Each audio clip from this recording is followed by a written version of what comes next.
Today I wanted to do something a little bit different. Maybe have a little fun. Maybe reconnect with my hats and apply it now in regards to fear. Wing Chun, a simple Wing Chun drill that you can do with a partner. It only takes 4 moves to memorize, and then you can practice. And in the practice, you will learn the intelligence and the logic behind why you fear being hit, and also why you don't need to fear being hit once you understand the technique, the mathematics behind why someone can hit you or why they cannot. For, as I've spoken about before, you have absolute authority. For when someone wants to hit you in your face, for example, there's time in between when they fire the attack and the distance it takes to get to your face. In that time, if you can train yourself to respond or set up a synapse reaction, trigger, set up your own conscious trigger, if your face is no longer in that space after they've passed the point of imbalance and cannot change direction with any sort of force, they can't hit you. Let's start with Wing Chun, okay?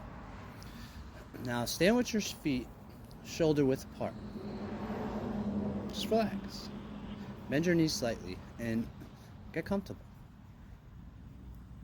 You don't have to worry about right now moving. We'll just stay still. Now to start, we are going to put our left hand in between your chest plate, and your right hand will just be relaxed in a punching position, okay? Now the first move, you have to imagine your partner is throwing a straight punch at your face. And when the punch comes, let's say within 3 or 4 inches of your hand, your first move will be to circle out. You'll catch the punch here and draw it, not all the way to your extension, but just enough so your elbow is in. Draw it here, okay? That's move number 1. Ready? 1. They're throwing a punch. 1. Now 2, you can practice this in the mirror. With your right hand, you will sweep under and push their arm that you had trapped to your right. You see? So 1, the punch is being thrown. 1, right hand sweeps under. 2. Now your left hand on the third move is going to sweep down across, and your palm will be on top of their arm, and you will push it down. Okay? So it's 1. Remember, there's a punch. 1, 2, 3. The last move from here is to bring your left hand back to the starting position as you throw your punch to your partner's face. Okay? So it's the punch comes 1, 2, 3, 4. See that? When I throw that punch, after I'm down, watch. 1, 2, 3, 4. 4 is 1 move. Back to the chest with your left as you're throwing your strike at your opponent's face. At that point, they will do exactly what you did, and you will wait your turn. To help this drill, this is not a competition. It is a training of motor memory. It is a training of understanding. How does the straight punch hit you? Where is it weak?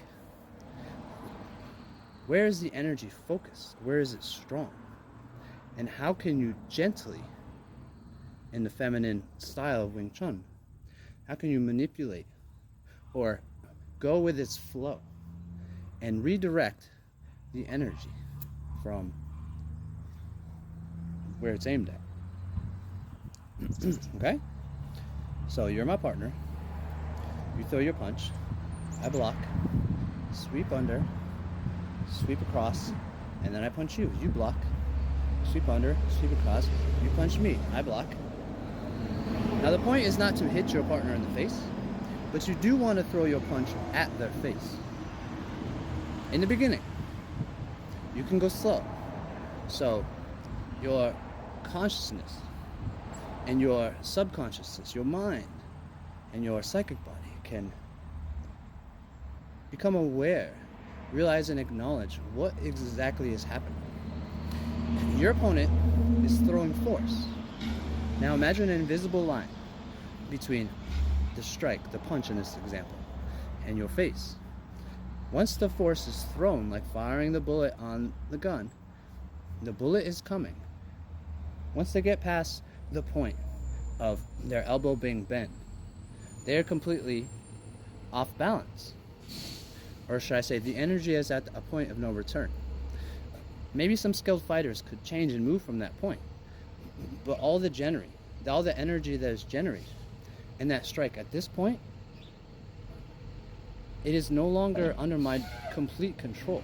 For all the energy and force is right here. So if your face is not there anymore, or you redirect that force, they cannot touch you unless you allow it. Okay? And the more you do this drill slow, you can go faster as you go on. But the more you do it slow, you'll start to understand where the punch is strong, where it's weak, how the energy is working, and how to redirect it. Or, as you get more advanced, you can add your footwork in. You can add your head movement. You can add your hips and move your head. You know, once you get the original basic technique, you can start to move your head out of the way, even if your hand is redirecting the shot. It gives you even more space. And remember, whether someone misses by a millimeter or an inch or a mile, they still miss. Even if, instead of hitting you directly, it slides and grazes, the energy will not impact you. Now, does this only work for straight punches? No. Hooks. Works on hooks. Uppercuts. It works. Now, if you want something I seen Quentin Rampage Jackson do back in Pride, which I thought was really cool, it worked really well for me, especially against bigger people. I like to call it the telephone block. You know, the old school days you on the telephone, but it's a little bit tighter. Someone's punching me in my face, right? It's gonna hurt, okay? But if I use my arm, the bone and the meat and everything that's in your arm as a shield, it's gonna hurt your arm a little bit too, but it's much better to hurt your arm than get hit in your face. For your brain, if it is ping-ponged in your skull, this is how people get knocked out. So when the punch comes, if you want to tightly bring your hand kind of near your ear and grab the top part of your skull. Make sure this is tight so a fist cannot get through, but hit. You want to keep your chin down. Okay? When you are getting hit, if your chin is up, you're just going to get bobblehead, and that's when your brain is going to ping pong in your skull. That's how people get knocked out. So the punch comes, the telephone block. Now remember, when you do this, keep your eyes on your opponent. You don't want to do this and close your eyes, because then if the next one comes, you can't see it. But you can twist and turn and block multiple shots, moving forward, get inside, and throw your own. Alright, so next time, practice your Wing Chun. Remember, don't try to hit your opponent in the face. It's not a competition. It's an exercise. And you can use this metaphysically when it comes to your self-thinking, or when it comes to the words of others that you allow to hurt your feelings. In the mental dimension, you can Wing Chun that shit. Don't let it hit you. Get out of the way. Block it. Don't absorb it. Respond, don't react.